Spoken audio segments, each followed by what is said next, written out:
અમદાવાદની વાત કરીએ તો અમદાવાદમાં રોકાણના નામે ઠગાઈનું કૌભાંડ સામે આવ્યું છે. છેતરપિંડી આચરવામાં આવે છે. ક્રાઇમ બ્રાન્ચની ટીમે છેતરપિંડીનું કૌભાંડ ઝડપી પાડ્યું છે. લોકોને 4% નફો આપવાની લાલચે રોકાણ કરાવવામાં આવ્યું.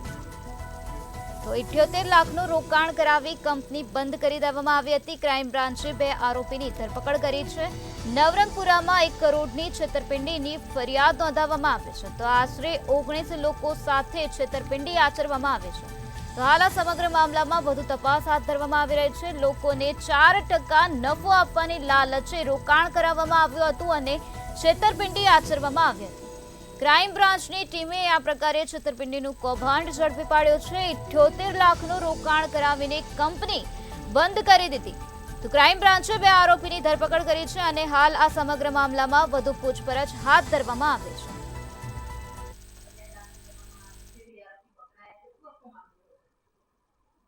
સંયુક્ત પોલીસ કમિશનર સાહેબ શ્રી ક્રાઇમ બ્રાન્ચ અને નાયબ પોલીસ કમિશનર શ્રી ક્રાઇમ બ્રાન્ચના માર્ગદર્શન હેઠળ ક્રાઇમ બ્રાન્ચમાં ગુનો દાખલ થયેલો છે.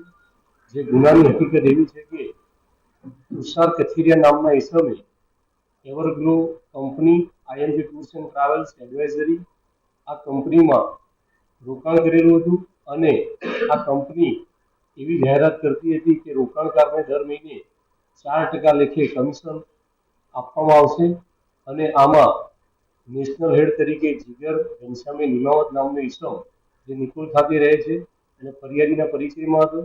તેણે આ લોકોને આ સ્કીમમાં રોકાણ કરવા માટે ભરોસો અને વિશ્વાસ આપેલો અને આ જીગર નિમાવતે સાથે સાથે ફાઇનાન્સ મેનેજર દીપકભાઈ ચંદ્રકાંતભાઈ શાહ જે આણંદ ખાતેના રહેવાસી છે તેમજ હિરેન જોગાણી, કેતન સોલંકી જે કંપનીમાં ચેરમેન અને ડિરેક્ટર તરીકે ભાગ ભજવે છે તે લોકોનો પરિચય કરાવેલો અને તે લોકો દ્વારા જાણવા મળેલું કે તેમની પાસે ખૂબ જ મોટા પ્રોજેક્ટ છે અને મોટું રોકાણ કરવાની જરૂરિયાત છે.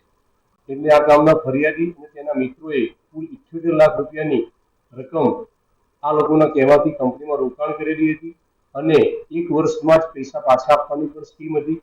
1 વર્ષ પણ આ કંપની ચાલી નહીં અને રોકાણકારોના પૈસા લઈ અને કંપની બંધ કરી દીધેલી. આ કામના ફરિયાદીએ વારંવાર ઉઘરાણી કરવા છતાં તેઓને પૈસા પરત આપેલા ન હતા. તેથી